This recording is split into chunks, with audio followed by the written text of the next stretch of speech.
So after watching the show, Dickinson, um, which I thoroughly enjoyed, one of the questions asked was, how does the show portray Emily Dickinson as a person, writer, and member of various communities, families, friends, society, etc. So the main thing that I noticed that the show kind of portrayed her as being is a rebel. She, rebelled against um what society had put in place for her. And that kind of goes with what Emerson been saying the whole while. Like, make your own path, choose you, believe in yourself.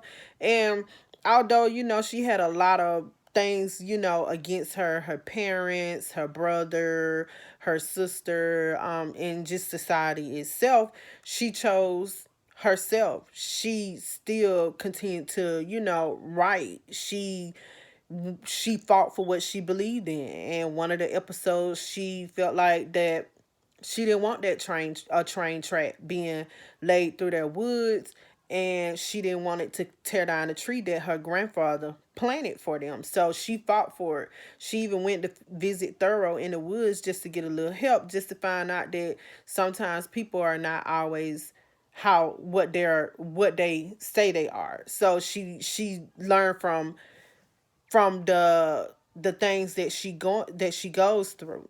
So not only is she's a rebellion, but she also is, choosing herself. She's standing up for what she believes in. Um, she's very how can I say it? Very, very strong. She shows a lot of strength.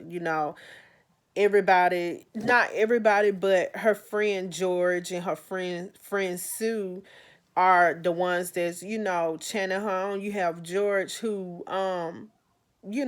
gets one of her poems, and she says, well, can you ask him, well, this is going to get me in a lot of trouble. Is it possible that you can just use my initials, and or you can put it as anonymous writer? And he's saying it's too great, it's too good.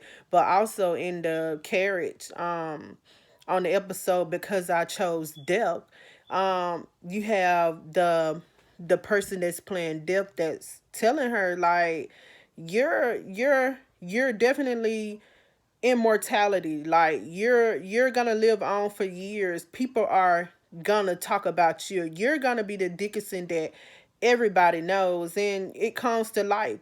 But I love how in that episode, Dickinson, like, how it portrayed her. Like, that episode really portrayed the work of the poem, because I could not wait for death.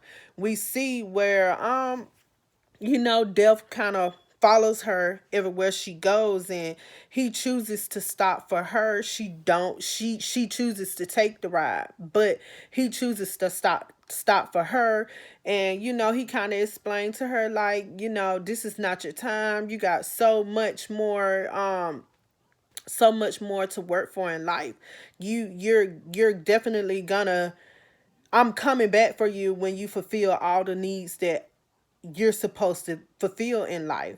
But right now, this is not your time. And we kind of see it at the end of the poem, where she says that, they kind of pull up to somewhere where she don't recognize. And she looks and she says that he passes her by. Like, that's one of the things that kind of blew my mind, because I'm like, wow, this episode really did portray the poem as I saw. Her getting in a ride with Deb, and Deb basically taking her through, a walk through life, and showing her, well, this is what life is all about.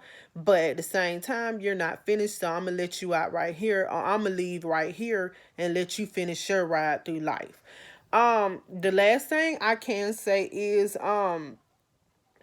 the one thing that I noticed was that, a lot of things that the show kind of coincide with as far as today is her ambition, versus if you was to pair her with the vice president candidate, Kamala Harris, and other women.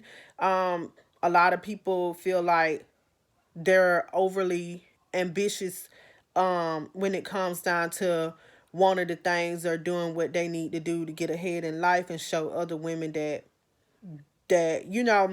don't be set to limitations. Don't let someone tell you that all you're capable of doing is keeping the house clean, or these are the duties that a woman should have. Her dad actually wrote an essay saying this is the woman's place in life, and she said, yeah, I read it, but in so many words she let him know that that wasn't what she agreed with. So that's one of the things that I feel like kind of touch bases on um what's going on in today's world.